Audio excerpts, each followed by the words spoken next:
За сайн байна уу? Sexy Science төслийн маань дараагийн дугаар эхэлж байна. За өнөөдрийн дугаарт манайх дөрвөн зочинтой байгаа. Эрдэмтэн, мэрэгжилтэн, тэгээд комедиан, сошиал нөлөөлөгч гэдэг дөрвөн зочинтой байгаа. За эхлээд эрдэмтнээсээ танилцуулаад явъя. Эрдэмтэн маань доктор Амар Төвшин, МУИС-ийн газар зүйн тэнхимийн дэд профессор, газар зүй аялал жуулчлалын чиглэлээр судалгаа хийдэг. Тэгээд тэр чиглэлээрээ бас багшилдаг. Тэгээ өмнө нь бол Asian Journal of Tourism Research зэрэг олон улсын одоо сэтгүүлд бол өгүүлэн хэвлэгдэж байсан. Тэгээд Английн Sheffield халамын их сургуульд докторийн зэрэгээ хамгаалсан. Суурь болон насанд хүрэгчдийн насан туршийн боловсролын Аз номхон далайн бүсийн нийгэмлэгийн удирдах зөвлөлийн гишүүн, олон улсын хөдөлмөрийн байгууллагын зөвлөх гэж явж байгаа. За тэгээд дараагийн зочин маань бол мэрэгчлэлтэн Должин. Должин маань МУИС-ийн боловсрол сэтгэл судлалын тэнхимийн багш, сэтгэл судлалын чиглэлээр ажиллаад одоо 12 дахь жилдээ болж байна. Бодлогод залуусын хяналт нийгэмд үйлчлэх төрийн бас байгууллагын удирдах зөвлөл. За тэгээд комедиан ганг маань Comedy Lab-ийн гишүүн. Багаасаа олон хүний өмнө юм ярих харилцах чадвар жоохон суул байсан гэж өөрийгөө үзсэн учраас комеди руу орсон гэж ярьсан өгсөн байлээ.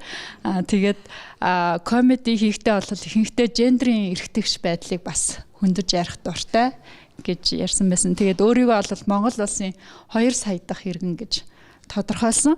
Би ч тодорхойл хэрэг улсаас тодорхойлсон байхгүй. Би өөрийгөө тодорхойлог улсаас намайг 2 сая дахь иргэн гэдэг тодорхойлсон. Тэн дээр нь би нөө факт чек хийж үзээд Монгол улсын 1 сая дахь иргэн бол 1962 онд төрсэн юм билээ. Тэгээ 2 сая дахь иргэн 88 оны 7 сард төрсэн гэсэн тэр нь өөрөө юу те? Тийм, Монгол улс чинь 25 хүн байд юм билээ. 2 сая дахь иргэн гэдэг яатсан. Яг миний бодлоор аймагт нэг тэгээд нэг төрх төр дээр ч юм уу те. Тэгээ яатсан нэг 25 хүн бол байд юм билээ 2 сая дахь. Тэгээ 2 сая дахь иргэн гэсэн бүр гэрчилгээ гэдэг юм уу те? Оо за. Би ч одоо дөнгөж төрцөөгөөд би авъя гэж. Азтай хувь тохиолтой.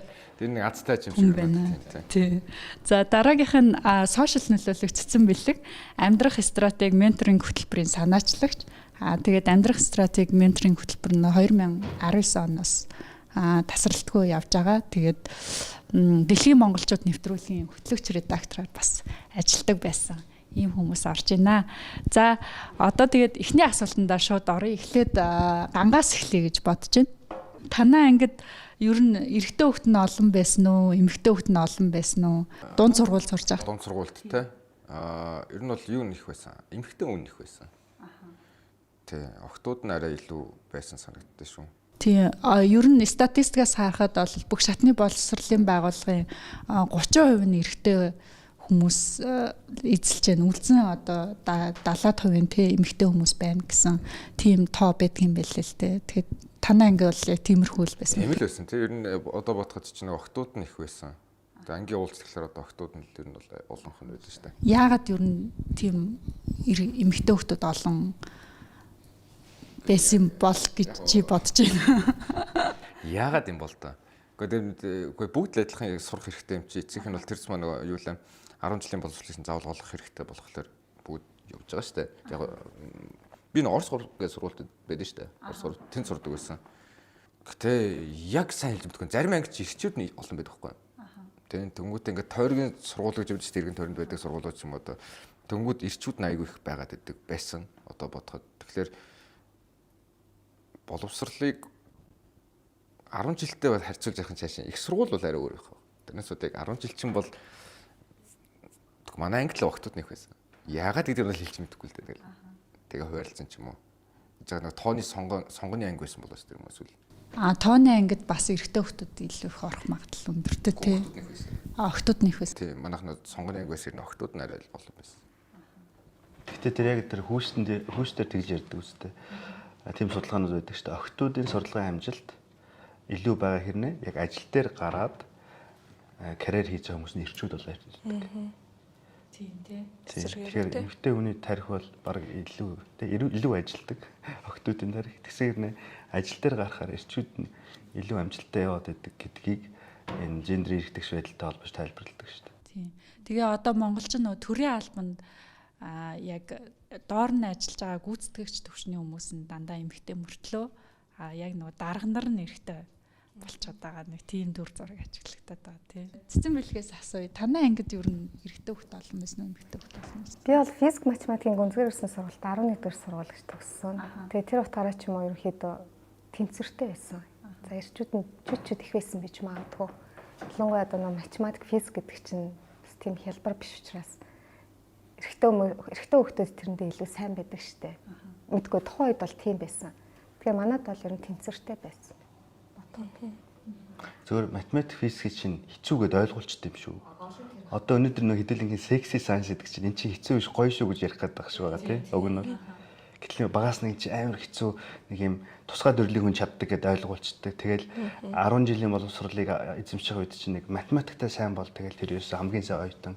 Гэл тэр хүн сайхан шүлэг бичдэггүй, эсвэл дуулдаггүй, бусад хичээлдээ сайн байна уу гэдгийг үл харгалзаад нэг хичээлийг олчлоод идэг штеп. Тэгэхээр тэр бас боловсролын системийн юм байдаг байж магадгүй. Манай сургуулийн үед бол яг тийм физик, мат, хим гэл одоо нөгөө хар яриа бол нүдчдэг.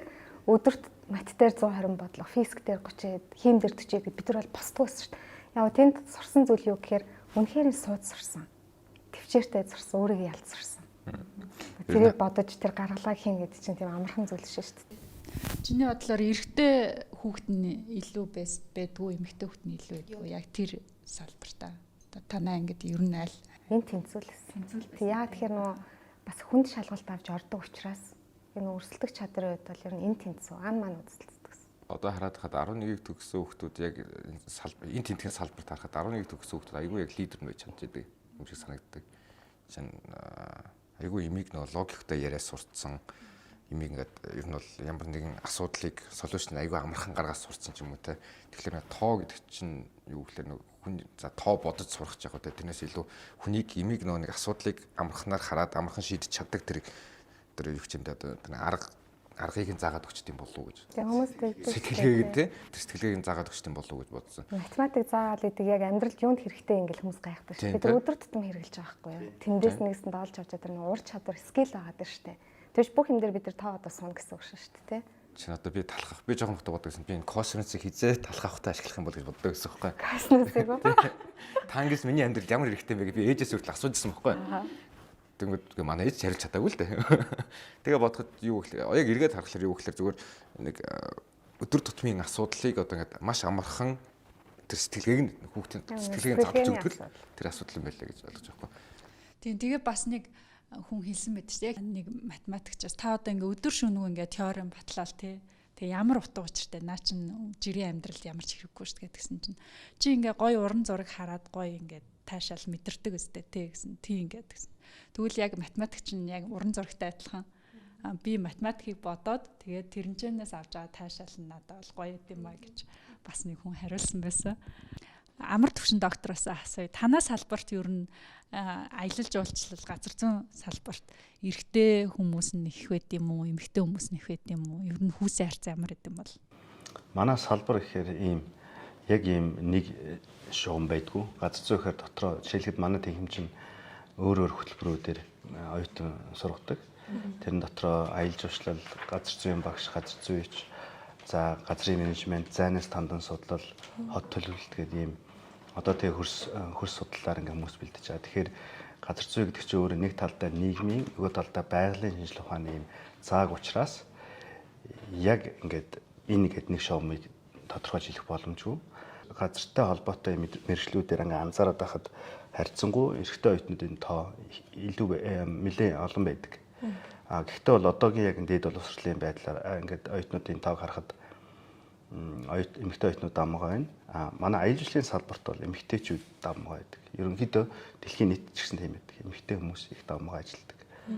Танаа сэтгэл судлалын салбарт ер нь эрэгтэй хүмүүс бас эмэгтэйчүүд амгаа байгаа. Тэгээд зүгээр ингээд тоо дуустахад бол яг 21-ээс 22 оны хичээлийн жилд улсын хэмжээнд яг сэтгэл судлаач мэргэжлэр бэлтгэж байгаа, бакалаврын түвшинд бэлтгэж байгаа эмэгтэй оюутнуудын тоо эрэгтэй оюутнуудаас 4 дахин их байгаа.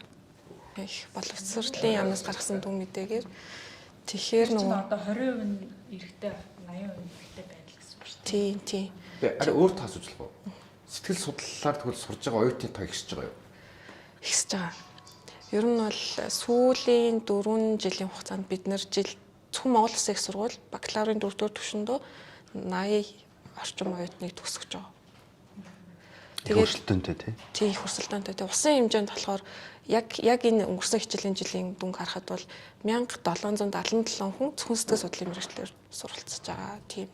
Сэтгэл судлаач гэхээр яг эмч, багш, совилогч гэдэгтэй адилхан нөгөө эмэгтэй хүний мэргэжил гэж хараад байдаг учраас эмэгтэйчүүд илүү их орж ирээд байдаг. Мэдээж хэрэг хүүгүүд байгаа, хүүгүүд суралцж байгаа. Гэхдээ бас нөгөө нэг эрэгтэй сэтгэл судлаачийн бас хэрэгцээ байсаар л байгаа нэг тийм. Эрэгтэй сэтгэл судлаач ерөөс харж байгаа юм дээ. Гэхдээ байдаг тий сүүлийн нэмэгдсэн байлээ тий. Тэгээ юу яадаг бахтай сэтгэл судлал гэдэг чинь ер нь за яг нөө сэтгэл зүйн эмчилгээ энэ төр хийхэд бол хүн ижил хүүсийн хүндээ арай илүү эмчилгээний үр дүн энэ төр нийлүү. Яг уу яг тэгж нөлөөлнө гэхээс илүү нөгөө ингэдэг штэ.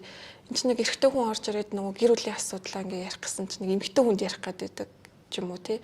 Яг нэг өөр нэг хүнд ярихаар жоохон тий сэдвээсээ хамаарад ер нь бол жоохон яг би нэг эрэгтэй сэтгэл судлаач танад байхгүй юу гэж асууж байгаа тохиолдол бас гардаг байсан. Гэтэ тэр бол бас ганц хөөсгөхээс илүүтэй жишээлбэл одоо надад хандж байгаа хүмүүс зарим тэгдэг байхгүй. Ингээд өөрийг чинь ингээд подкастуудыг үзээд ингээд ингэж яагаад яг миний ихчтэй их ойрхон санагдсан учраас батн санагдсан учраас ирж байгаа ч гэх юм уу тий.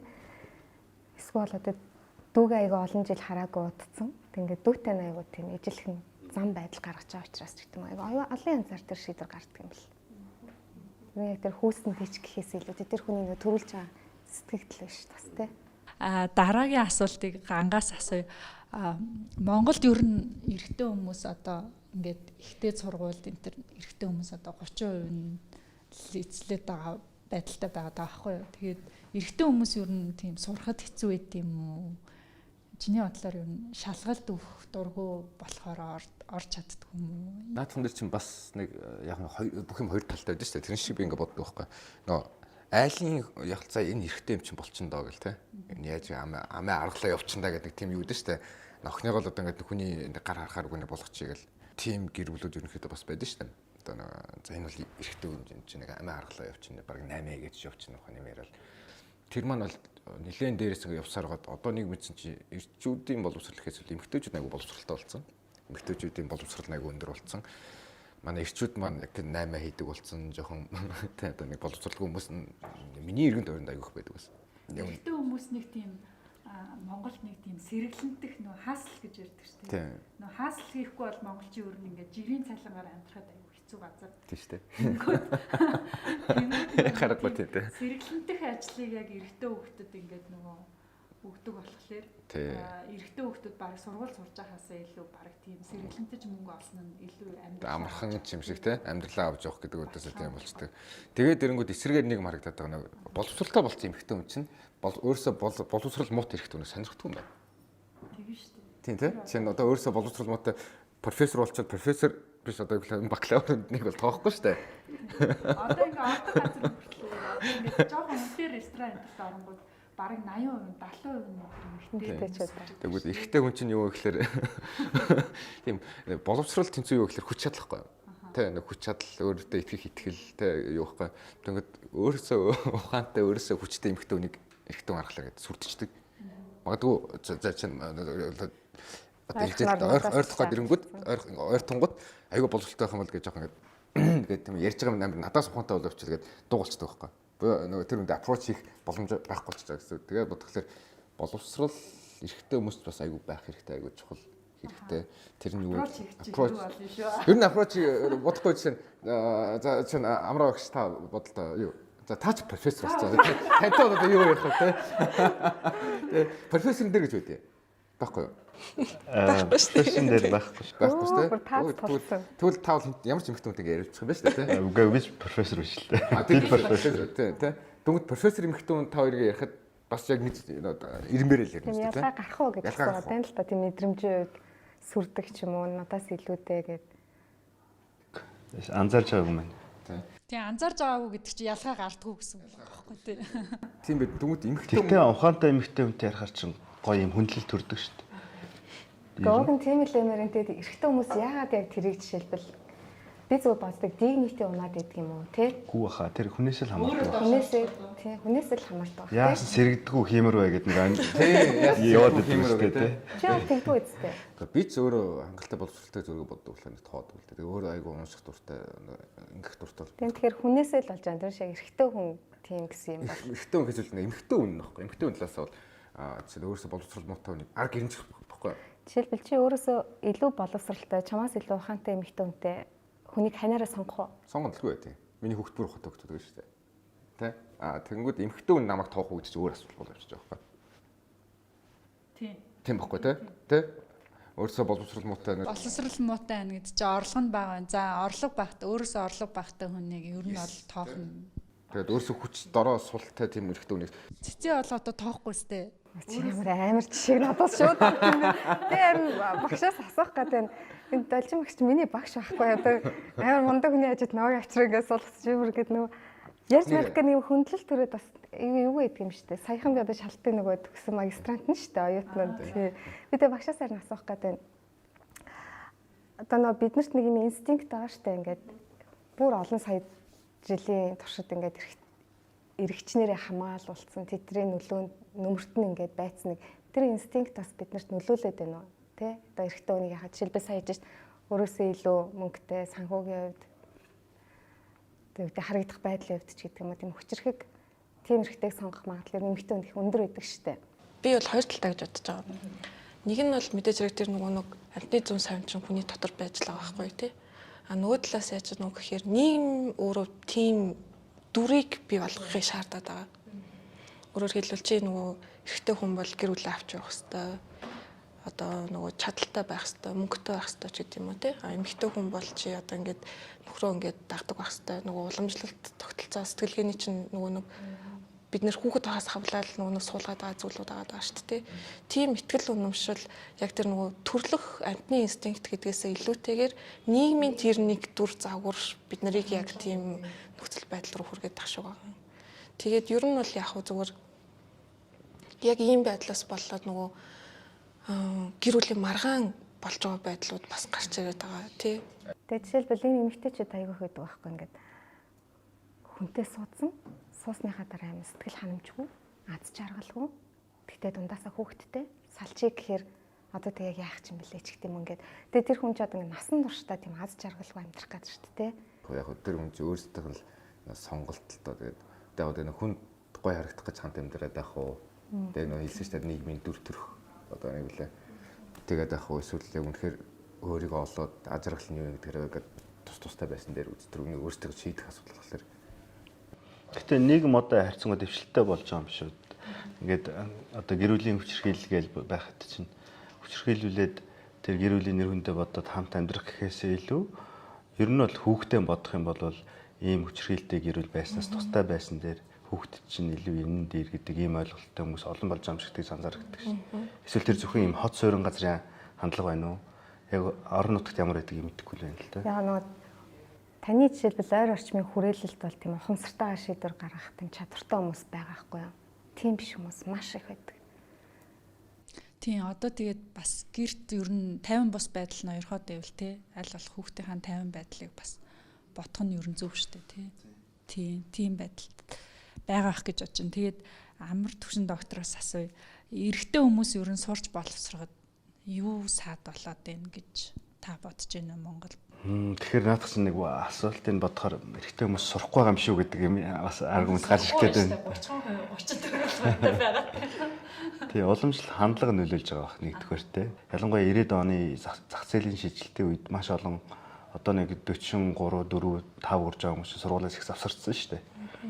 Тэгэхээр яг өдийн насныхны дунд ийм боловсролын ялгаа нэлээ огцсон байгаа болов уу гэж тэгж таамаглаж байна. Тэгээд тэр нь яванда дараа дараагийн үедээ гэхдээ одоо сургууль завсралтай харьцангуй бага болцсон.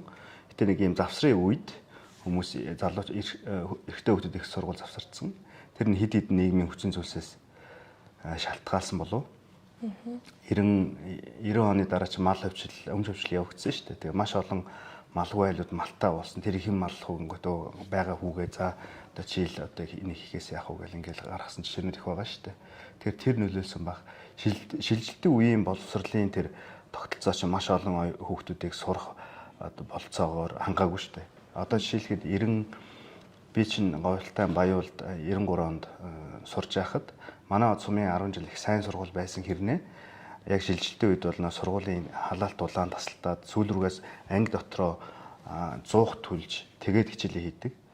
Тэр орчинд хүүхдүүд яаж хичээлд явдаг байсан бэ гэхээр эсхий гуталтай, хурхан дээлтэй, үнгэн лоовцтой бэлитэ ангидаа суудаг. Тэгээ бид нар чинь 6 дугаар ангид байхдаа даарад анги дотроо ингээд дулаацах гэдэг ингээд ширээгээ тойроо гүүхээр хөдөөгийн сургуульч бүр ингээд порог шиг шороо ингээд манан будан шиг болчдөг. Ханхраа цонхтой тэрнийхэн наан ширээгээ ингээд тавьчихсан. Тийм орчин бий болсон шүү дээ яг шилжилтийн үед. Тэр үед чинь за ер нь тэгээд сурахын хэрэг байна уу гэдэг бодолтой маш олон эцэг их байсан баг. Тэр нь сургууль завсралтанд нөлөөсөн баг. Тэгэл тэр нь ингэж явсаар хагаад энэ саяын боловсролын ялгааг бас үүсгэсэн байж магадгүй гэж бодож байна. Тэгээ дээр нь ялангуяа хүүхдүүдийг 10 жилд нэг юм хөдөлгөөнтэй хүүхд байх юм бол ингээд жоохон онцлоод багш нар юу яадаг штэ энэ өста муу те гэд боддог. Гэтэл одоо ингээд сэтгэл судлаач нар илүү ярих байх те. Бүр ингээд цаанаасаа ингээд хөдөлгөөнтэй байгаад байдаг хүүхдийг сурах хичээл заах арга барил тэр сурагчид өөр байх хэвээр. Тэр нэг ангид юм ялгаатай сурагчид байгаа шүү гэдгийг мэдэрч тэрэнд нь тохирсон аргаар хичээлээд заах тим систем байгаагүй учраас нэг ийм ганц шоглоомтой нэг ийм аргаар заадаг. Тэрэнд нь таарч хідэн хүүхдийн хичээлээ хийгээд сайжирдаг баг таараагүй тэгэл сонирхолгүй өмгөлөөл тэгэл сургуулиас гардаг. Ийм шалтгаанууд байсан болов уу гэж тэгж бодож байна. Жишээлхэд Английн дунд сургуульд бол ингээд хичээлийн агуулгыг зөвхөн нэг агуулгаар заадаггүй ингээд сурах арга барилтанд төвшөнд нь тааруулаад өөр жишээлхэд математик тоо бодуулаа гэхэд сайн хүүхдэд нь илүү ачаалттай илүү одоо хэцүү бодлого өгдөг ч юм уу те ингэж ялгаатай явдаг. Тэгээд одоо жишээлхэд саяхан казак хүүхдийн монгол хэлний боловсрол тааруу байна гэлдэг чинь. Гэтэл бид нар энэ үндэсний цөөнхтэй монгол хэл сурах тэм аргаар сурах чигээр хичээл заасан уу? Үгүй л байхгүй. Тэгэхээр ерөөсөө асуудал нь бас энэ сурах арга барил тэрэнд нь тохирсон агуулгаар хичээл зааж байгаа тийм боловсон хүчний дутагдал байж магадгүй гэж би тэгж таамаглаж байна. Нэгсэндээ нэг загвар гаргачаал энд нийцээс сурвалсаар сурч чадахгүй бол гэд ингэж штэ. Жишээлбэл намайг Германд сурч байхад тест, олон сонголттой тест. Бид нар одоо яадаг гэхээр бүгэлж аваад мэдэхгүй бол таадаг тий. Бүр ингээл 10 жилээс л тийм сурцсан штэ. Гэтэл Германд зөв бүглүүл нэмэх нэг оноо, буруу бүглүүл хасах нэг оноо. Тэгэхээр бид нар чи оноогоо алдахгүй бол бүглэхгүй архиж штэ. Тэнгүүд багш тэндээс хэн юуг чадахгүй байна гэдгийг олж хараад тэгээ тэр хүнд шууд ингээд зөвлөгөө өгдөг байхгүй. Тэр сул талыг тий. Гэх мэтчлэн ингээд нэг тийм хүнийг сургах арга гэдэг чи яг ядаж тэр дүгнэгтэй гол нь биш үү шүү дээ тий. Тэгвэл тэндээс нэг асуудлыг илрүүлж энэ хүнд яг юу дутагдаад байна гэдгийг олж харж тэр хүнтэй ажиллах ч өөр аюул чухал юм л. Одоо тэ сургууль завсарсан эрэгтэй хүүхдүүд нэг хэсэг аюул аятайхан явж байгаад яг одоо ингээд 37 8 хүрээл 40 хүрээл ингээл ирэнгүүд боловсрал эзэмшээгүүдээ бүгд харамсаж байгаа байхгүй. Одоо нөхөж эзэмшихийг хүсэж байна. Ихэнх нь нөхөж сурч байгаа. Одоо ер нь бол эрэгтэй хүмүүсийн одоо суралцах тал яванда би нэмэгдэх байх гэж одоо нөхөж сурах тийм юу одоо л ойлгоцсон. Боловсрал гэж чинь зөвөр нэг юм диплом ч юм авах юм биш байхгүй. Тэнд хүмүүс маш их зүйлийг сурч идэг шүү дээ. Тэгээд тэр зүйлээ орохыг дуусанд аюу харамсдаг. Яг бол яг явж байгаад цаашаа явах гэр ингээд тулчдаг. Тэр чинь нэг юм яалчгүй тулалт үүсэн шүү дээ. Амар төвшин доктороос асууя. Та яг нөгөө насан туршийн боловсролын Аз номхонд бол зөвлөх юм билээ шүү дээ. Нийгэмлэгийн зөвлөх тийм. Тэгээд тэрэн дээр яг Монгол эрэгтэй хүмүүс хэрэг ирж байна. ASPE гэдэг байгууллагатай Asia South Pacific Association for Basic and Adult Learning гэдэг. Тэгэхээр суурь болон насан туршийн боловсролын Аз өмнөд номхондлын эвсэл. Тэгээд энэ нь болохоор олон төрлийн бус байгууллагуудыг нэгнээнд нэгтгэсэн энэ Аз өмнөд номхондлын бүс нутагт үйл ажиллагаа явуулдаг байгууллага. Тэрний Монгол дахь гишүүн байгууллага нь боловсрол эвсэл байгаа. Боловсрол эвсэл өөрөө бас Монголын энэ хүний эрхийн чиглэлээр боловсролын чиглэлээр үйл ажиллагаа явуулдаг төрийн бус байгууллагуудыг ингээд дээвэр доороо ингээд нэгтгэсэн дээвэр байгууллага. Тэгэд энэ боловсрол эвсэлийн одоо сүүлийн өнгөрсөн жил 10 жилд болсон энэ хугацаанд явуулсан үйл ажиллагааг харахаар ерөөсөө саяын бидний ярьсан асуудлуудыг хөндөжсэн. Яаж энэ үндэсний цонх хүүхдүүдэд чанартай боловсролыг хүргэх үү? За гендрийн эрхтгч байдлыг боловсролын салбарт яаж хангах уу? За тэгээд ялангуяа одоо marginalized гэдэгтэй ер нь одоо нэг тийм цонх боломж багтай тэгээд ялангуяа одоо тийм хүмүүст яаж боловсролыг хүртээмжтэй чанартайгаар хүргэх үү гэдэг чиглэлээр үйл ажиллагаа болж байгаа. Ингээ харахаар хүртээмж талаас эрчүүд бол тэрэнд нь оролцож байна. Тэгвэл мэдээж тийм хангалттай бас биш байна. Одоо жишээлхэд Кембрижийн хөтөлбөр гээл те нийгмийг талцуулж штэ. Төсвийн татвар төлөгчийн мөнгийг цөөхөн сургуульд ингэж илүү хуваарлаад энэ явандаа боловсролын ялгааг бий болгоод байгаа юм биш үү гэдэг аргументыг боловсрол эвслээс дэвшүүлж байна. Тэр нь бас их зөв бах. Яа тэгэхээр татвар төлөгчийн мөнгөөр одоо жишээлбэл би татвар төлчөө те хүүхдэд сургуульд явуулах гэсэн чинь тэр сургуульд би явуулж чадахгүй шүү дээ. Тэгэхээр адилхан татвар төлсөн хүмүүсийг бид нар адилхан чанартай боловсролоор хангах хэрэгтэй байтал хэсэг газар нь тэрийг нь илүү мөнгө төсөв оноогод байна гэдэг чинь өөрөө энэ эдгээр сургуулиудад өндөр цалинтай учраас сайн багш нар нь очиж ажиллана. Тийм учраас хаана газар багшилж байгаа сайн багш улсын сургуулиас тэр одоо хувийн сургууль юм эсвэл сая цалин өндөртэй Кембрижийн хөтөлбөрлөөр ирж багшлах магадaltaй болчихж байгаа байхгүй. Ингэснээрээ татвар төлөгчийн мөнгөөр бид нийгэм тэгш ус байдлыг гааруулж байна. Тэр хөтөлбөр чинь уул нь эхлэхдээ ингээд жил болго ингээд сургуулийн тоо нэмээ явна гэж хэлсэн юм шиг л шүү дээ. Уг нь тэр хөтөлбөр бүх улс даяар хэрэгжүүл сайн. Гэтэл бид нарт тийм төсвийн боломж байна уу гэдэг асуудал. Дээр нь ерөөсөө боловсрал гэдэг юм чинь яагаад бид нар энэ Монголд хүүхдүүдийг сургаад байгаа. Яагаад монгол хүн Монголдоо одоо ингээд сурч хөдөлмөрлөөд ажиллах хэрэгтэй юм гэхээр энэ дэлхийн бүх улс чинь л өөрийнхөө тусгаар тогтнол он удаан жил орших тухайл асуудлыг харгалзаж боловсрал эрүүл мэндэ авч явж байгаа шүү дээ шүүх засаглалаа тий. Тэгэхээр чинь энэ Монголд төгссөн хүүхдүүд монгол хэлээ үзэхгүй англи хэл дээр юм уу герман хэл дээр франц хэл дээр ингээд боловсрал эзэмшээд явах юм бол монголоо мэдгүй хүмүүс болно явна да тий. Тэр хүмүүсийн зүрх Монголын төлөө цоглох уу, герман, англи, францын төлөө цоглох уу те. Тэгэхээр энд бас нэг юм бодлого байх хэрэгтэй. Нөөцөн хөтөлбөр гэдэг чинь энэ сургуулиуд дээр заавал хэрэгжиж байгаа хэрэгтэй. Дээрээс нь нэг багасаа ер нь их хэлээрээ ингэ сэтгэх юм бол хүн аягүй тийм тархин нарийн ажиллаад тэгээд нарийн одоо математик ч юм уу те байгалийн ухааны нээлт хийх магадлал нь өндөр болт юм байна л да. Тэнгүүд Африкт нэг Африкийн орнуудад англи хэл, франц хэлийг ингээд яг нөгөө колоничлын бодлохоор ингээд шахаад тэгээд нөгөө их хэлийн ингээд шахацсан болохоор яг тэрнээс хойш одоо жишээ Нобелийн шагналтанд төрөөгүй ч юм уу те ингээд яг нөгөө байгалийн ухааны бүр яг ингээд гоц авьяастай хүүхдүүдийн одоо чадварыг тэр хэлээр нь ингээд дарцсан байгаа байхгүй. Тэгэхээр их хэл бол маш чухал байгаа тий. Тэрэн дээр яг нөгөө хэл сэтгэлийн хүмүүс илүү тийм судалгаатай юм ярих багтай мэдхгүй гар сайн хэлж мэдхгүй. Зөвөр ингээд анзаархад одоо жишээлхэд шинжлэх ухааны одоо хэллэгүүтэй математик физик одоо нанотехнологи юу гэдэг эн чинь монгол хэл рүүгээ ингэж хөрвж монгол хэл баяжчиж бидний аян санамж чинь тэр хэрээр хэлнэ үстэй. Тэгэхгүй бол зүгээр л гадаад үгийг л тэр хэлчгээр нэрлэлээд бид нар яг л колони шиг болох байх гэж тэгж бодож. Тэгээд нөгөө амар төвшин багшийн хэлсэн зүйл дээр бас нэмээд хэлэхэд боловсрол эвсэл гэж бид нар хэлээд байгаа. Энэ байгууллага маань нөгөө бүх нийт боловсролын төлөө иргэний нийгмийн үндэсний эвсэл гээд хэд хэдэн яг боловсролын чиглэлээр үйл ажиллагаа явуулж байгаа байгууллага нэгдээд эвсэл болоод байгуулагдсан. Тэгээд нөгөө энэ байгууллага дээр хийгдсэн судалгаа Монголын кейсийг нөгөө нэг их өрмөц кейс гэж үздэг. Reverse case гэдэг яагаад вэ гэхээр ингэдэм байна л да. Дэлхийн нийтэд болохоор охтууд ингэж боловсрлоос завсардаж үлддэг. Нийтлэг жишгээрээ одоо нөгөө гэр бүл болдог ч юм уу те эсвэл нөгөө мөнгөгүй гэдгийн улмаас охиноо сургуульд явуулахгүй хүүгээ одоо эцэг эхчүүд бол сургуульд явуулаад идэг. Гэтэл монголчуудын хувьд эсэргээрээ хүүгээ сургуульд явуулахгүй охиноо сургуульд явуулдаг ийм кейс зөвхөн Монголын ийм reverse case байдаг гэд тэгж байгаа. Тэгэхээр нөгөө нэг эн чин өөрөө юу байна вэ гэхээр манай нөгөө яг түрүүн ганга хэлдэгтэй адилхан хүү эмчин болно уу энэ учраа олчноо тэгээ яаж иж байгаад амьдарчнаа гэдэг байдлаар нөгөө эцэг эхчүүд маань хүүгээ одоо сургуулиас завсралтуудаг ч юм уу эсвэл бүр гаргаад хөдөлмөр эрхлүүлэх одоо өрхийнхөө орлогыг нэмэгдүүлэх нэг хэрэгсэл гэж бас хараад байгаа байдал маань өөрөө яг уу гэхээр нөгөө хүүхдэд бас тийм ихтгэл үнэмшил суулгацдаг. Бид нар нөгөө 2019 онд яг цахим хичээлтэй холбоотой судалгаа хийгээ явж ирсэн чинь төгсөх ангийн нэг хүү тэгээ явж байгаа байхгүй юу? Цахим хичээл үзсэн үгээд үзээгүй. Одоо сүүлийн 2 сар явагдсан цахим хичээлийг өрөөсөө үзээгүй. Яг хөө тэгээ сургуулаа төгсөж чадахгүй бол яг малчин болчихно гэд өөрөө тийм итгэлтэй хариулж байгаа байдал. Тэгэхээр нөгөө эцэг эхийн тэр нөгөө нэг хандлага чинь эргээд хүүхдэд за би ямар ч гэсэн ингэж амьдр чинь болчихно гэдэг тийм итгэл үнэмшил байгаад байгаа байхгүй.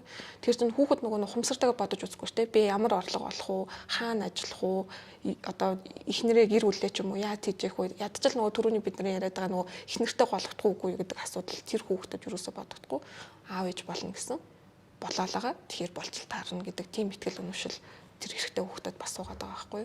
Тэгэхээр эн чинь өөрөө яаж нөхөр хамгийн том асуудал бол яг л нөгөө түрүүний хэлээд байгаа энэ хандлага. Эрэгтэй хүүхэд болно. За үгүй ядахтаа нөгөө боловсрол эзэмшихгүй байхад болно гэдэг тэр хандлага чинь л өөрөө эргээд хүмүүсийн амьдралд бас сөрөг нөлөө үзүүлээд байгаа. Яг нөгөө эрэгтэй хүүхдүүд боловсрол эзэмшихэд саад болоод байгаа гол том хүчин зүйл юм уу гэж хараад байгаа. Тэгээд дээр нь яг хэрвээ цаашаа ингээд ухаад ярил нөгөө ядуурл байгаа. Яагаад сургуульд явуулж чадахгүй байгаа. Яагаад одоо хөдөлмөр эрхлэх нас нь болоог байхад хүүхдээ хөдөлмөр эрхлүүлээд байгаа юм тий. Тэгээд нөгөө нэг газар аваачаад хөдөлмөр эрхлүүлж байгаа зүгээр сар болгонд дансандаа мөнгөний аваа сууж идэг эцэгчүүд хүртэл манайд одоо байна гэхээр чинь харамсалтай хэрэг болоод байгаа л гэсэн. Тэр нөгөө хүүхдүүд чинь сургуулиас зогтдог штеп. Сурахгүйгээд тэнд нэг юм бас юм эрх чөлөөгүй орчин үүсгээд идэм шиг байна. Одоо жишээлхэд энэ Скандинавын орнууд байна, баруун Европын орнууд байна. Хүүхдийг бага ангид нь тэгж их шахдаггүй штеп. Тоглуулаа л гэдэг өөрөөр нь ингээд юм юмд бүр дуртай болгож иж тэгээ чааш нь ингээд хөгжүүлээд идэг. Манай чинь нэг юм багаас нь жоохон юм чанга гараар шийтгэх маягтай хичээл сургалтыг явуулах гээд нэг тийм тал байдаг гэж магадгүй. Гэхдээ энэ бас өрөнд орны ялгаач байж болох юм. Боловсрол сэтгэл судлалын илүү юм яриа. Тэгээд нөгөө эрэгтэй эмэгтэй хүүхдүүд ялгаа бас байгаа. Нөгөө нэг бүр 60-аад оны үед яг манай Монгол цэцэрлэгийн багш судалгаа хийсэн гэж зүгээр жижигэн туршилт хийсэн гэж байгаа байхгүй юу. Тэгээд нөгөө хүүхдүүдэд үлгэр уншиж өгсөн. Тэгээ үлгэр уншиж өгсөн чинь за бүгдээр яг томоотой суужээ гэдээ уншаад өгсөн чинь охтууд илүү сайн ойлгосон. За та нар юу дуртайгаа хийж гэхдээ багш нь дараа нь энэ уншиж өгсөн үлгэрээ та дэс асууж өгсөн чинь хүүхд илүү сайн багштай тэр үлгэрийг ярьж өгсөн гэж байгаа байхгүй юу. Тэгэхээр нөгөө эрэгтэй эмэгтэй хүүхдүүдийн бас сурах арга барил чинь жоохон өөр байгаа байхгүй юу. Тэгээ одоо та нар 10 жилийн ингэ санах юм бол би л санаж байна. Одоо манай сумын сургууль, аймгийн төвийн сургуульч тэр химийн танхим тэгэл энэ багж бодисууд ингээд юм шилэн хоргонд байж идэг. Сумын цэцэрлэгч чинь тоглоом ингээд шилэн хоргонд тоглоулдаг. Тэр чинь зүгээр юм үзүүлэнгийн байдалтай бид нар ингэж л өслөө ш. Тэгэхээр чинь хүүхдийг бүр ингээд үйлдэж сургадаг тэр соёл мэдгүй одоо ямар байгаа мэдгүй ер нь л хангалтгүй шүү дээ. Тэгээд тэр яг их сургуульд бол тэр лабораторид бол бодис эднэр хангалттай байдаг. 10 жилд бол яг туршилт хичээлүүдийг хувийн сургуулиуд л хийж байгаа баг. Тэр лаборатори сургуулиуд нь хийж байгаа баг. Сумын сургууль, аймгийн сургууль бараг л хийхгүй байгаа болов. Тэгэхээр инхээр ч хүн яаж шинжлэх ухаан дуртай болох юм бэ те? Энд чи өөрөө ингэний чинь бүр ингээд бид нарын угаасаа монголчуудын цэнтэйгаа хүртэл бас битсэн байсан шүү дээ. Ясанд нэг юм сониуч зам байдаг те. Ингээд араадаг яаж ажилтгийг мэдэх гээд ингээд ухт өнгөж жагаад идэж исэн тухай те. Тэгэхээр ерөөсөл хүний цаанд юм сониуч зам байгаа. Тэрийг юм дарахгүйгээр улам өгдөөгөл тэгж л хөгжүүлэх ёстой баг. Тэгжээс тэр хөвгүүд илүү тэрэн дуртай болох ч байдаг. Хүүхдүүд ч одоо бидний үед сурж исэн одоо боловсрал одоо хүүхдүүд боловсрал шал ондоо болсон байлаа шүү дээ. Чинь үлгэр уншиж өгсөн юм л да манай ээж, манай төвийн хүүхдэд. Тэгсэн чинь одоо таагүй санаж нөгөө ээж нь гомдоод тогруу болоод нисэн явцдаг гэдэг. Тэгсэн чинь тэрийг 7 6 настай хүүхдэд уншаад өгсөн юм. Тэгсэн чинь шинжэнгөө ойлсон. Тэгсэн ээжигээ тэрж очсноо имээ тэнэг үлгэр ярьж өгд юм бэ. Тэгээ бүр 7 хоног стресс гэж яахгүй тэр үлгэрийг сонсчоод тэгээ ээжийг очиж тэрж юмсэл тэ. Тэгсэн тэнгууд бидний үед бол зүгээр үлгэр юм байна да ч мэдгүй тухайд нэр яаж энийг бол яг юм үлгэр үлгэр чи одоо ч гэсэн намайг айлгад юм аа гэдэг. Тэгэнгүүт одоогийн хүүхд зүг гэхэлэр тэрийг сонсоод стресс чинь тэнгууд тэр стрессээ гаргаж чадсан гэж байхгүй. Энэ имэдэ уурлж гэж байхгүй. Та мух үлгэр надад уншиж өглөө. Гэтэ ойлгоцсон байхгүй. Ер нь л ээж нь уурлуулж болохгүй юм байна. Гэтэ буюу тэр хүүхдийг одоо тэг зовоох хэрэг байна уу? Одоо дээр үед одоо өгчсэн үлгэрээ жоохон өөрчлөхгүй бол болохгүй юм биш үү? Манай үлгэрүүч их харгис штэ. Одоо юу лээ одоо бодонгууд нэг яаж суутын цааш гүгэл ингээл бодох чинь те. Нөгөө шоу ирээл ээжийн сэглээл бүр ингээл те. Бүхэл бүтэн юм аим шиг юм шиг. Тэгэл бодонгууд ингээл амар тийм хүчирхийлэл айгүйх байгаа. Одоо болдоггүй бороо гэсэн яасан мэтэр абдуудыг зоог айлгаа ичиж байгаа байхгүй те. Тэнгүүд юу гэвэл одоогийн хүмүүс чинь хүчирхийл жоохон бах чи тэр их хоос алсан байна. Өө манаа бодлоо өө мөө гэдэг байсан бол одоо нөгөө хүмүүс юу гэхээр хүчирхийллийн эсрэг болсон. Яагаад ингэж байгаа чон ягаад тэгээд өвдөх ёстой ингээд нэ тэ шал өөр сэтгүүдтэй байдаг болсон болохоор арай бас нэг өөр талаас нь ч юм уу те ингээд явуулвал бас хэрэгтэй болох байх гэдэг. Уучлаарай. Түрүү нөгөө амар төвшин бишиг ярьж байхад яг орж ирсэн нөгөө сургууль завсардахтай холбоотой. 10 жил байхад би ялгуурлан гадуур халт их хүртдэг байсан. Багш нар ингээд жишээ авахаараа дандаа над дээр жишээ авдаг. Жишээлбэл манай авчин гадаад хүн штэ. Одоо бол юм эрлийц хүн хүүхдүүд бүр маш их болцсон, энгийн үзэгдэлсэн. Тухайн үед бол их ховор байж л тээ. Ирлээ зэсэн юм чинь. Чи анзаарах гэж. Тэгээд одоо бүр ингээд монголчсон байгаа юм тест. Чи нэг хичээл орсон багш гэсэн байхгүй юу? Монгол улсын ерөнхийлөгч за хэдэн настай жилээ тухай те ингээд Монгол улсын иргэн байх хэвээр. Жишээлбэл цэцэн бэлэг бол хизээч ерөнхийлөгч болох боломжгүй гэсэн. Жишээ авч байгаа байхгүй юу? Байж боломгүй те. Тэнгүүд яах вэ гэхээр хүн чинь ингээд сэтгэлийн хаттай хүн байна, сэтгэлийн хатгүй хүн байна. Азар би жоохон хаттай байсан юм шиг ингээд тэр бүгдийг за би өөрийгөө харуулнаа те. За ингэжлээ. Гэтэ тэнд чинь би хүүхдүүдийн өмнө ямар эвгүй байдалд орж байгаа, өөртөө яаж гутарж байгаа, магадгүй би энэ ангиас гараад ямар ч үйлдэл хийж магадгүй штэ. Гэтэл багш нар бол тэрийг өөрсдөө боломжгүй факт. Тийм байна те. Тэ. Тэнгүүд одоо ч гэсэн иймэрхүү асуудлууд багш нарт байдаг байхгүй юу?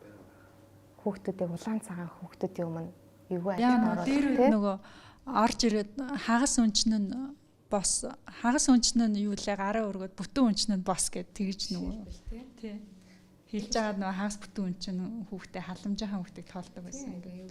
Тэгэхээр энэ сургууль завсардах асуудал чинь бас яг тэр ангид тэр мэдлэгийг өгч байгаа багшаас бас хамааралтай. Миний таньдаг хүүхдүүд бас ингээл багштаад үзэгдсэн зүр сахилгагүй байсныхын төлөө доромжилсан зодсон тэр ангид байх боломжгүй болгон шилждэг, ахиа шилждэг.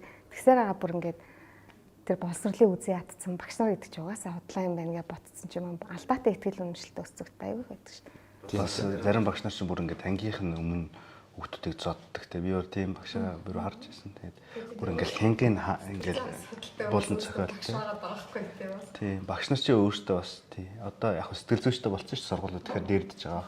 Гэтэл их ачаалттай ажил. Гэхдээ ачаалттай байлаа гэж хүүхдэд уур амгаа гаргаж болохгүй л дээ. Тэгэхээр бид нар одоо сургууль засварт ч юм уу яагаад эрэгтэй хүүхэд нь бага байна гэдгийг ганц хоёрхан зүйлээр тайлбарлах ямар ч боломжгүй байхгүй. Монголд одоо хүн болгон одоо сэтгэл зүйн ямар нэг асуудалтай гэж ярьдаг. Одоо би бол өөрийгөө сэтгэл зүйн асуудалтай гэж итгэдэг байхгүй. Яг нэг комплексаас ямар нэг үнэн нөө гэж байгаа юм тий. Тий одоо тийм үү дүнгууд яг тэрийг одоо хүн бол одоо яг сэтгэл зүйн одоо чинь би ингээд заримдаа депрессэнд ороод нойргүй хондог ч юм уу тий бүр ингээд тэр одоо нойргуучлалтаас үүдэж ч юм уу тий ингээд жоох ингээд тийм байд. Дүнгууд тэрийг засах боловсруулч Монголд байдгүй.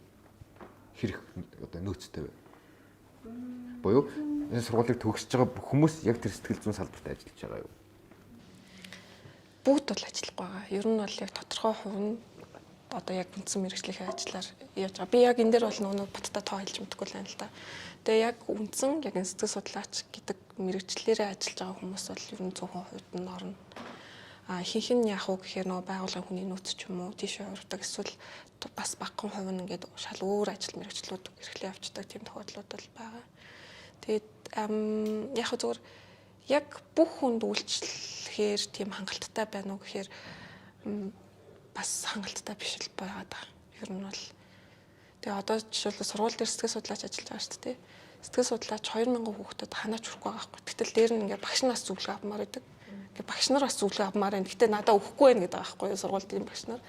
Тэгэхээр чи нөгөө багш нар үнэхээр хүүхдүүдтэй хүрэхгүй багш нарт цаашаа дахиад хүрнэ гэхээр яг одоогийн нөхцөл байдалд бол ганцхан сэтгэл судлаач ерөнхий боловсролын сургууль дээр бол хангалттай хүрч чадахгүй л байна. Тэр нь бас энэ сэтгэл судлаачаар ажиллаж байгаа хүмүүс өөрсдөө бас зарим цөөнгүй нэг нь бас их буруу зөвлөгөөнүүд өгөх юм тий. Бага бах. Нөгөө гэрүүлийн өвчрэлд байгаа эмэгтэйчүүдийг буруутгах хандлага их байдаг тий. Тэгээд тэрээ бүр ингээд олон нийтэд ингээд түгээдэг тий. Бараг инфлюенсер маягтай байгаа тэгэж ингээд буруу мэдээлэл түгээж байгаа тийм хүмүүс их байна.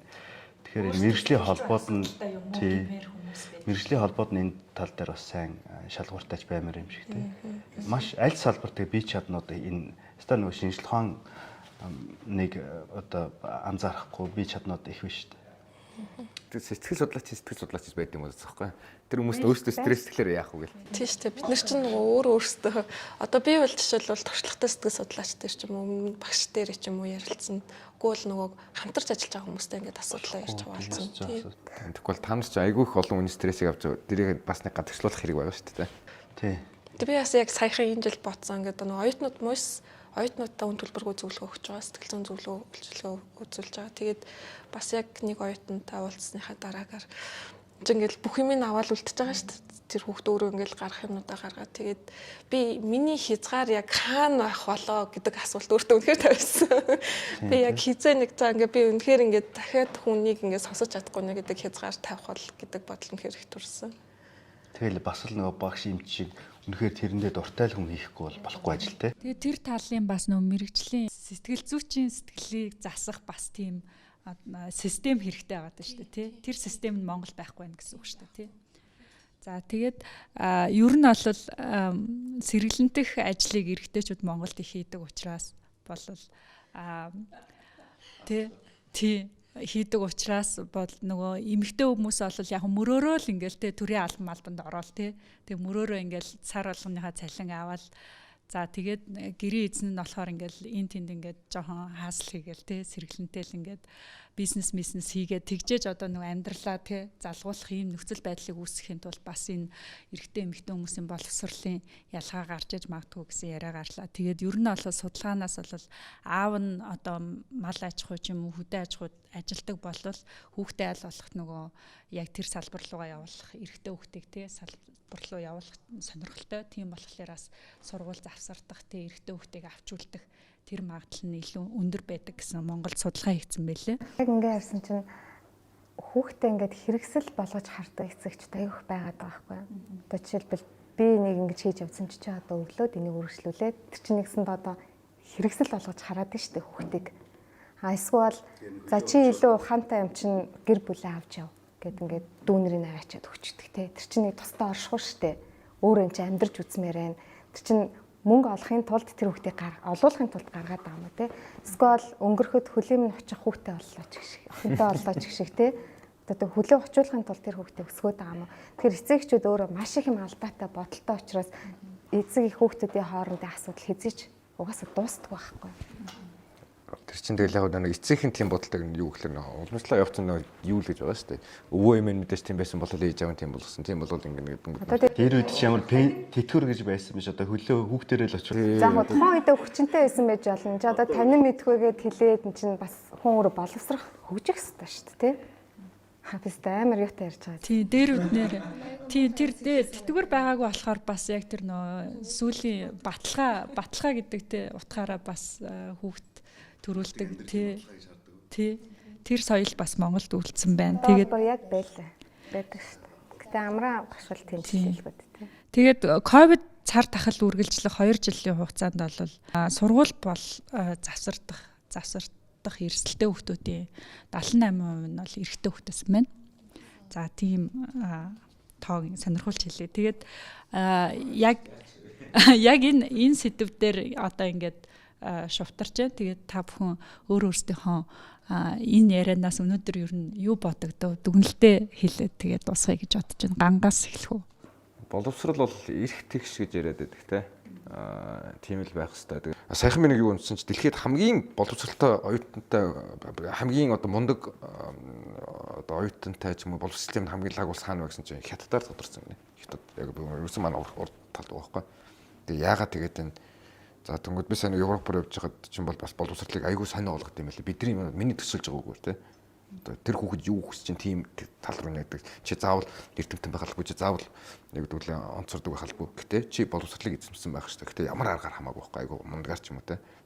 Германд дээржсэн гэсэн те. Шведэд гэсэн чи юу гэсэн чи нэгт хүүхэд ордог, хоёрт эмэгтэй хүн ордог, гуравт нь гэрийн тэжээмэл амт ордог, дөрөвт нь эрэгтэй хүн ордог гэж ярьж байгаа байхгүй. Жок маягаар ч гэсэн. Тэнгүүж юу гэхээр боловсролыг айгу түрүүнд тавьдаг. Тэгэхээр тэгжээж юу гэхээр ирээдүй байхгүй. Бидний ирээдүй чи юу гэхээр одоо хүүхдүүд одоо таны төгсөж байгаа сурч байгаа хүүхдүүд чинь бидний дүүнер бидрээс гарах хүүхдүүд тэр хүмүүс чинь ирээдүйдийн улсыг байгуулна одоо ингэж юу л ингэж авч явна. Тэгэхээр боловсролтой байж бид нар одоогийн дараагийн одоо улс орнуудтай ингэж харьцаж явна. Дараагийн улс орнуудтай ингэж явна гэхэлэр тэр үднээс бол боловсрол айгүй чухал. Хаана, хэн, юу гэдгээс үл хамааран бүгд яг чухал гэдгээр. Тэгэхээр манай эрчүүд, хүүхдүүд, эрэгтэй дүүнер бүр их боловсролтой болоорой.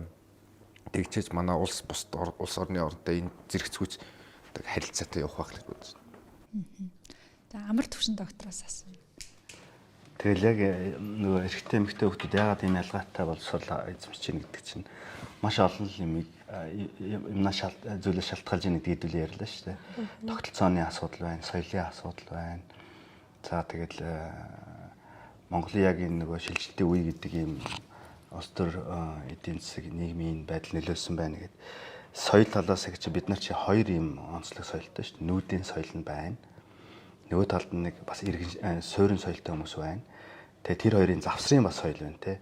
Сумын төв, аймгийн төв гэдэг чинь өөрөө хотч биш. Хотынханд бол хөдөөний бүр малчтай хувьд бол хот суурин газар. Тэгэхээр бид нар чи өөрөө нэг ийм их сонин өвөрмөц улс юм шиг байна л да.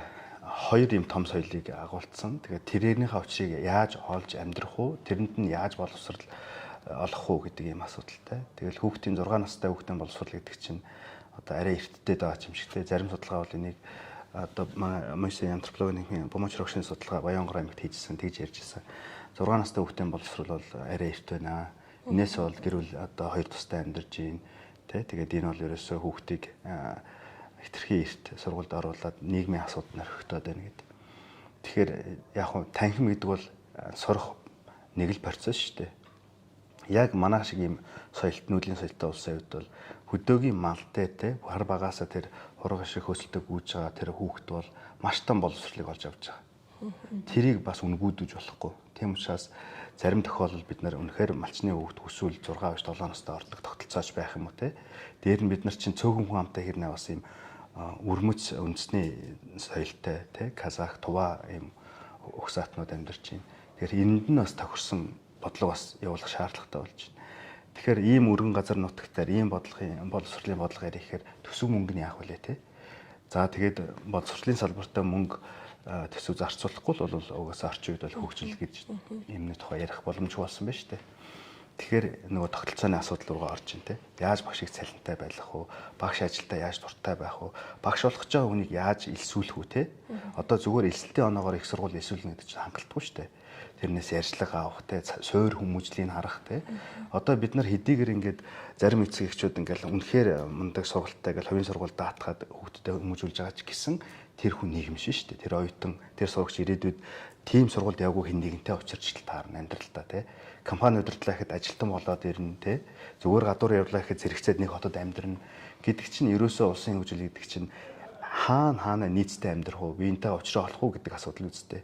Тэгэхээр энэ их ялгааг гааруулсан бодлого яваад байх юм бол бид нар нэг хиллээд нэг усаат хэрнээ хоорондоо ойлголцож чадахгүй нэг шуудад хийсэн ямааны шиг л үндэстэн болж хувирах байхгүй юу. Тэгэхээр энийг бол бодлогын төвшөнд харах хэрэгтэй байна. Харахтаа өөрийнхөө үндэстний газар зүй, түүх, соёл, усаатны онцлогийг харгалзах хэрэгтэй байна. Шилжилтийн буюу 90-ад оноос хойш явж байгаа энэ хөгжлийн ялгаатай үедээ явж байгаа гэдгийг харгалзаж бас энийг явуулах хэрэгтэй байна. Тэгжээжлийн асуудлуудыг бас нэг юм голдролд нь оруулах байх л та. Тэгэхээр энэ Англид бол жишээлхэд зөвхөн сургууль биш, зарим эцэг эхчүүд хүүхдээ гэрээр боловсрол олгож болдог. Сургуулиас нь ийм хөтөлбөр баталсан. Тэрийг сургуульд явуулахгүйгээр гэрээр эцгийг нь өөртөө заагаад олгож болдог. Тэгэхээр боловсрол зөвхөн танхим биш ээ, маш олон хэлбэртэй байдгийн шүү. Далжинд юу ботогдож байна. Ер нь бол нөгөө сайн боловсрол эзэмшнэ гэдэг чинь тэр хүн орлоготой байна тий. Бас тодорхой хэмжээнд өөрөө төлөвшнө. Тэр боломжийг бүрдүүлж байгаа. Гэтэл нөгөө нэг ерөнхий боловсролын сургуулиас завсардуулцдаг тий. Эсвэл ерөнхий боловсролын сургууль гээд сургууль байгаа боловч тэрнийх нь олгож байгаа тэр нөгөө нэг мэдлэг мэдээлэл нь хотын төвд нэг өөр, хотын захад нэг өөр, тэгсээр нь орон нутагт бас нэг өөр ийм төвшөнтэй байж юусоо болохгүй тий. Тэгэхээр яг адилхан бүх хүмүүст ингээд чанартай боловсрол хүргэдэг байх хэрэгтэй. Тэгжээж тэр хүн илүү сайхан амьдрна. Нөгөө талаар улс орны хэмжээнд ч гэсэн иргэдэн боловсралтай байх юм бол түрүүн хятадын жишээ хэлсэнтэй адилхан иргэдэн боловсралтай байх юм бол улс оронч тэр нийгэмч тэр эдийн засгч тэр хөгжил байхгүй юу. Тэгэхээр нөгөө нэг боловсролыг эзэмшгүй байж болно гэдэг ойлголт юусоо байж болохгүй л байгаа. Ялангуяа ерхий боловсролыг бол тэр хүний амьдралд их нөлөө үзүүлэх зүйл шүү дээ. За цэцэн бэлэг юу гэж бодов? Боловсралгүй байна ч юм уу, боловсрал эзэмшиж амжаагүй байна гэдэг нь хүн биш гэсэн үг биш те. Муу хүн болчлоо гэсэн үг биш шүү дээ. Сая Должин багш хэлсэн те яг ижил хэн нэг нь нийгэм тухайн улс өөрөө чанартай иргэнтэй байж чөөчнө. Тэнд хувь нэмэр оруулахын тулд тухайн хүн рүү суралцах хэрэгтэй.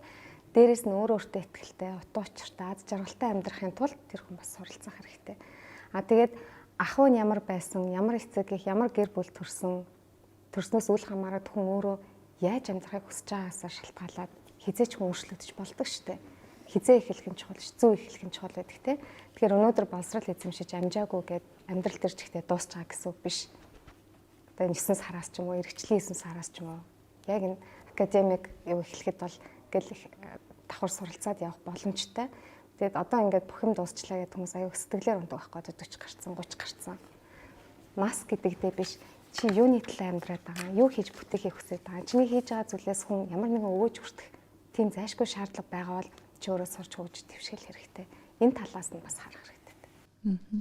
Боловсролчин тэгээ бүр насан турш шинэлэг үйл явц шүү дээ. Тийм тий. Хүний тархич нь насан туршдаа л хөгжөөл мэдрэлийн нийсэд хоорондоо холбогдол нарийсаад явж байгаа болохоор насан туршдаа суралцах хэрэгтэй. Тэгээд Дэлхийн эдийн засгийн форумаас гаргасан нэг судалгаа нь хүүхдийн боловсролд $1 зарцуулахад тэр нь ирээдүйд $2.8 болж буцаж ирдэг.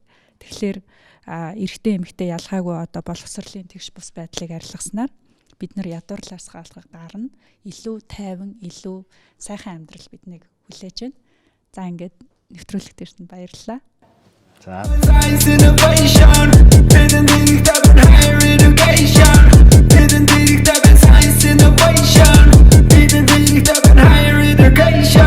тулгарн бэрхшээл гэвч ардан гарна зүтгээд том зүйлийн эхлэл энгийн зүйлээс эхлэх магадгүй хэцүү байх бидийгээ сурах зовлон бол зүгээр хүссэн зүйлээ хийхэд төр цаг үлүүр нөрдөрн гадна төр байхгүй тойрог гэрхэн зогсохгүй education there's a lot of section which can animation education is your way which you can stay education there's a lot of section which can animation education is your way which you can stay